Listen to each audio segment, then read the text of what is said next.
नमस्कार विद्यार्थियों, केंद्रीय प्रवृत्ति के माप या मेजर्स ऑफ सेंट्रल टेंडेंसी इस क्लास में आपका स्वागत है। जब भी हमें एक कोई सवाल या प्रश्न दिया गया हो और उसमें किसी स्थिरांक की गणना करनी हो तो प्रश्न में समान अंतराल के वर्गांतर अगर हमें दिए हुए हैं और साथ में आवृत्ति दी हुई है तो वो आवृत्तियां उन समान अंतराल वर्गों के लिए और हम सीधा ही उस स्थिरांक की गणना सूत्र लगाकर कर सकते हैं।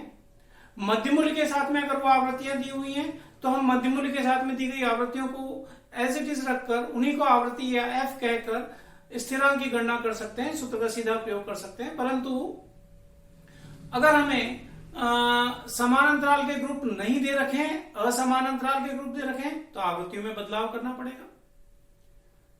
लेस देन, मोर देन यानी कि संचयी आवृत्ति श्रेणी दे रखी है, less than, more than, under, over, below, above, up to, exceeding to, not exceeding to, इस प्रकार की बातें चर श्रेणी के ऊपर लिखी हुई है। तो ऐसी स्थिति में भी हमें प्रश्न में दी गई आवृत्तियों को बदलना पड़ेगा, समान अंतराल के वर्ग ज्ञात करके उनके लिए संबंधित आवृत्तियों को ज्ञात करना पड़ेगा। पिछले वीडियोस में हमने लेस देन, मोर देन ऐसी सीरीज दिए होने पर आवृत्तियों में बदलाव किया है, समान अंतराल के ग्रुप बनाए हैं। आज हम कुछ और विशेष बातों को ध्यान में रखें सवाल को प्रारंभ करने से पहले कि अगर ऐसी स्थिति है तो हमें क्या करना चाहिए सूत्र को लगाने से पहले, सूत्र को अप्लाई करने से पहले। तो इसी बात को हम देखते हैं आज के इस वीडियो में। कोई भी प्रश्न अगर हमें हल करना हो तो हल करने के लिए हमें अपवर्गीय श्रेणी की आवश्यकता होती है।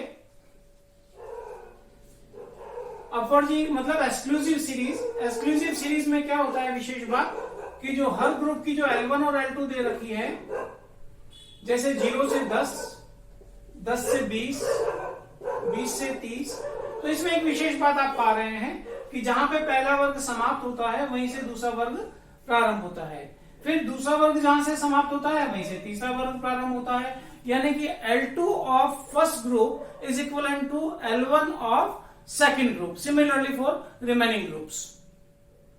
तो ये जो विशेषता है अपवर्गीय की ये होनी चाहिए सवाल में, क्योंकि हम जब जिन भी सूत्रों में L1 या L2 का प्रयोग करते हैं उसकी L1 और L2 तभी सही होगी जबकि वो वर्ग विस्तार सही प्रकार से बने हुए होंगे, यानी कि अपवर्गीय स्वरूप में होंगे। इसी क्रम में हम देखते हैं कि अगर हमें कोई समावेशी या इंक्लूसिव सीरीज दे रखी है तो स्थिति क्या होगी कि अगर कोई समावेशी है तो उसमें क्या होगा, L1 और L2 सपोज ये 1 to 9 हमें पहला वर्ग दे रखा है, 11 to 19 हमें दूसरा वर्ग दे रखा है और 20 to 29 तीसरा वर्ग दे रखा है और इसी प्रकार से आगे आगे वर्ग दे रखे हैं। तो देखिए ये अपवर्गीय नहीं है, इसमें एक शामिल है, इसमें इस ग्रुप में 9 भी शामिल है, एक की आवृत्ति भी इसी में है, 9 की आवृत्ति भी इसी में है और 1 से 9 के बीच में जितने भी चर मूल्य संभव है उन सभी की आवृत्तियां इस ग्रुप के अंदर है। फिर उसके बाद में 11 से 19, तो 10 की आवृत्ति इसमें शामिल नहीं है, 10 की आवृत्ति इसमें भी शामिल नहीं है। तो एक स्थिति तो है ये। अब दूसरी स्थिति हम देखते हैं, समावेशी ऐसे दे रखी है 0 से 9, फिर 10 से 19, फिर 20 से 29। अब देखिए तो अभी भी यही स्थिति है कि यहां पर 0 से 9 की आवृत्तियां जितनी भी होती हैं वो सब इस ग्रुप के लिए यहां पर लिखी हुई होंगी आवृत्तियां। एग्जाम्पल के तौर पे मैं मान लूं 3, 12 और 10, तो 0 से 3 के बीच में कुल नंबर ऑफ आइटम्स है 3, 10 से 19 में 12 और 20 से 29 में 10, 9 तक की शामिल है।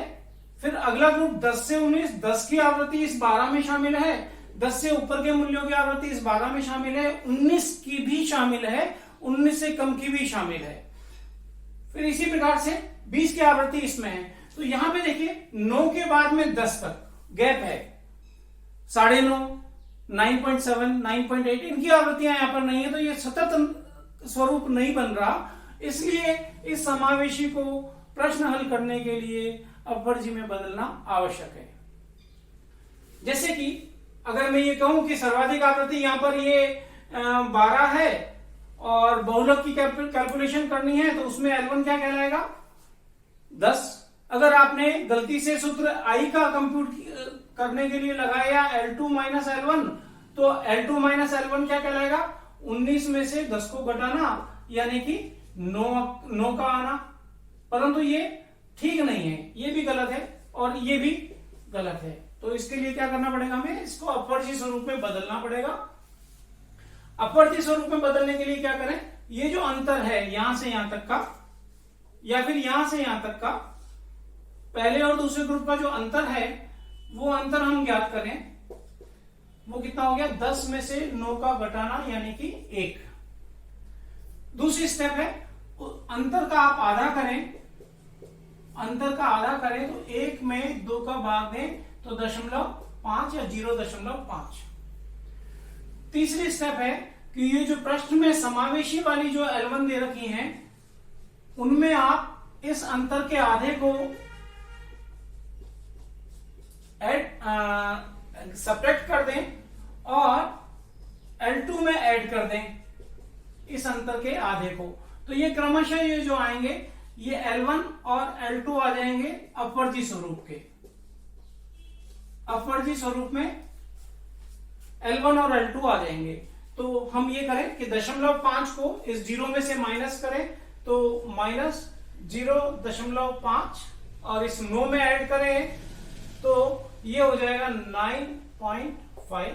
इसी प्रकार से दूसरे वर्ग में L1 है, ये L1 में से माइनस करें तो ये हो जाएगा 9.5 और इधर ऐड करें तो 19.5। इसी प्रकार से इस 20 में से इस अंतर के आधे को 0.5 को कम करें तो 19.5 और अगर ऐड करें इसमें तो 29.5। तो ये अपने ग्रुप्स बन गए जो कि स्वरूप में है, अपवर्जी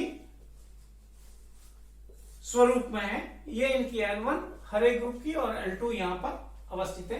फ्रीक्वेंसी की बात करें तो फ्रीक्वेंसी में बदलाव नहीं होता, ये समान रहती हैं 12 और 10। अब देखिए निरंतरता है, 9.5 पे पहला ग्रुप समाप्त होता है और 9.5 से ही दूसरा ग्रुप प्रारंभ होता है, इसी प्रकार से अन्य ग्रुपों में। तो इस प्रकार से अगर समावेशी दे रखी है तो अपवर्जी को इस प्रकार से बदल के फिर प्रश्न को प्रारंभ करें। ऐसे दूसरा देख रहे हैं अपन असमान वर्गांतर। असमान वर्गांतर अगर प्रश्न में दे रखे हैं तो पहला काम ये कीजिए कि उनको समान अंतराल में बदल लीजिए।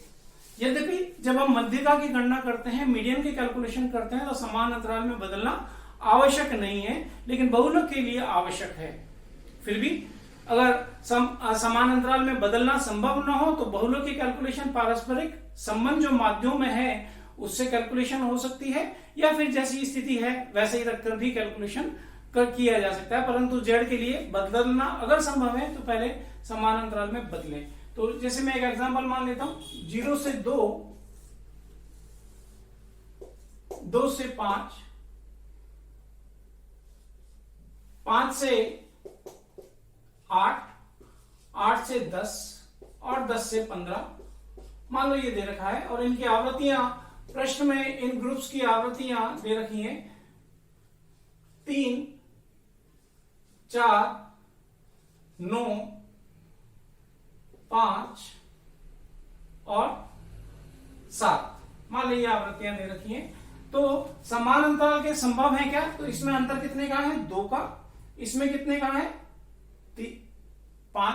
2 5 का अंतर 3 का। ऐसे यहां पर सब में अंतर देख लें और सर्वाधिक अंतर कितना पा रहे हैं अपन इस ग्रुप में 5 का। तो प्रारंभ से वापस देखें 0 से 5, क्या 5 यहां पर कहीं पर स्थित है 5 के बाद में 5 और जोड़ दें तो 10 है क्या है, उसके बाद में 15 है क्या है। तो इसका मतलब ये समान अंतराल में बदलना संभव है। तो क्या करेंगे, इन दोनों ग्रुप्स को ऐड करेंगे और एक नया ग्रुप बनाएंगे 0 से लेके 5। तब आवृत्तियां कितनी हो जाएगी, इन दोनों ग्रुप की आवृत्तियों को जोड़ेंगे तो 3 और 4 7। ऐसे ही 5 से 8 और 8 से 10, तो ये ग्रुप एक नया बन जाएगा 5 से लेके 10 तक का।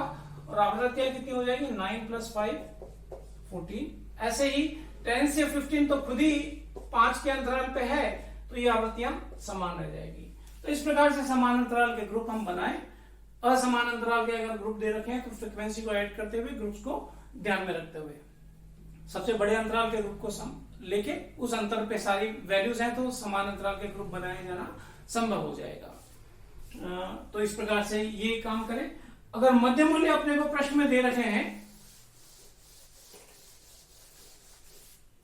मिड वैल्यू दे रखे हैं या सेंट्रल वैल्यू भी बोलते हैं, केंद्रीय माप भी बोलते हैं इसको, और अगर ये अपने को दे रखे हैं, सपोज हम मान लेते हैं 5, 15, 25 और इनकी आवृत्तियां अपने को प्रश्न में दे रखी हैं 2, 7 और 1। तो माध्य जब हमें कंप्यूट करना है समांतर माध्य तो कोई दिक्कत नहीं है हमें, क्योंकि उसमें भी एक्स सीरीज चाहिए और मिड वैल्यू को एक्स सीरीज कहते हैं, तो इसके आधार पर आप प्रश्न स्टार्ट कर सकते हैं। लेकिन ऐसा कोई भी स्थिरांक जिसमें L1 और L2 की जरूरत हो तो आपको इसको अंतरा बदलना पड़ेगा वर्गांतर में। तो वर्गांतर में कैसे बदलेंगे कि जो दो लगातार मध्य मूल्यों का अंतर है वो है I, वो है कितना यहाँ पर 15 में से 5 या 25 में से 15 को घटा दें तो बाद वाले वैल्यू में से पहले वाला वैल्यू को घटाते जाएं और हर बार I आपके पास में आता जाएगा उस ग्रुप को बनाने के लिए। I का आप आधा करें और मिड वैल्यू में से अगर इसको घटा दें तो ये L1 आ जाएगा और मिड वैल्यू में अगर हम इसको जोड़ दें I/2 को तो ये L2 आ जाएगा। 10 का अगर हम आधा कर लें तो वो कितना होता है 5 हो जाता है। तो 10 का आधा 5, इस 5 में से अगर हम घटाएं तो 0 और इसी 5 में वापस जोड़ दें तो ये हो जाएगा 10। पहला वर्ग आ गया। ऐसे ही दूसरे वर्ग में अब यहां का अंतर ले लें, बाई चांस वो फिर वापस 10 है, इसका आधा कीजिए, अंतर का 5 है, इसको एक बार इस 15 में से घटाएं तो 10 और जोड़े तो 20। इसी प्रकार इस 25 में से घटाएं तो 20 और इसी 25 में जोड़ दें इस अंतर के आधे को तो ये हो जाएगा 30। तो इस प्रकार से ये समान अंतराल के ग्रुप अपने पास में दी गई मिड वैल्यू के आधार पर हो जाएंगे। अगर मिड वैल्यू में अंतर समान है तो यहां पर भी ये अंतर हमेशा समान ही होगा। जहां तक आवृत्तियों की बात है, मिड वैल्यू की और समान अंतराल के ग्रुप्स की आवृत्तियां आपस में नहीं बदलती, वो समान रहती हैं।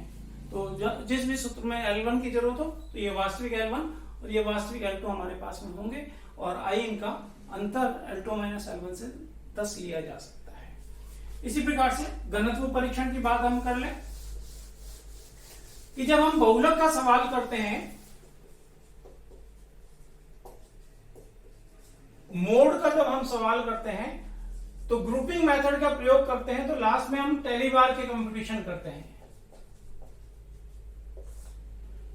और टेली बार जो कुल मिला के 14 होते हैं,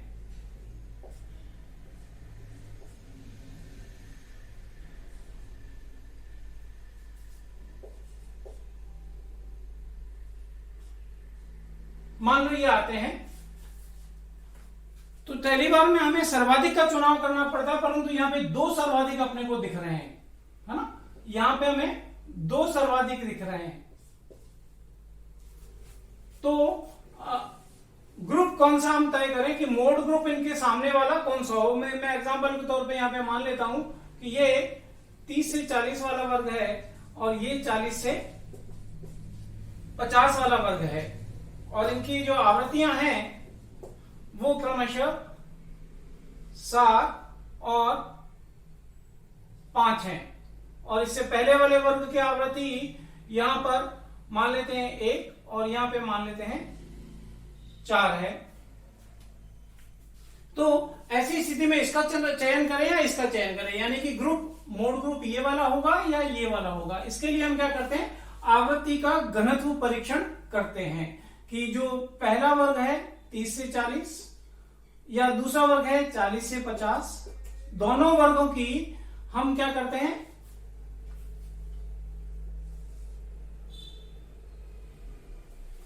F0, F1 और F2 इनका हम योग कर लेते हैं।